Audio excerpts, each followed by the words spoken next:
तर वॉटर पार्कला जायचं म्हणून अंजू आणि पूजाला काही थोडीशी शॉपिंग करायची होती, पण म्हटलं चला आज जरा आई जगदंबेचं दर्शन पण घ्यावं. राशीनमधलं मंदिर आहे हे. आणि ह्या मुलींनी बघू शकता तुम्ही किती सुंदर रांगोळी काढली, एकदम मन प्रसन्न झालं. पावडर फॉर्ममधली रांगोळी. आणि आम्ही आलो मंदिरात. हा बाहेरचा दगडी गाभारा आणि ही आई जगदंबा.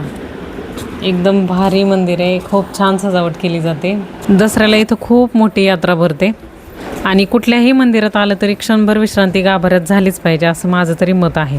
पण आता गर्दीच्यामुळं नाही घेता येत, पण आपल्या जवळच्या मंदिरात काही ठिकाणी घेता येते विश्रांती, कारण मग आपण तिथल्या ऊर्जेला कनेक्ट होतो.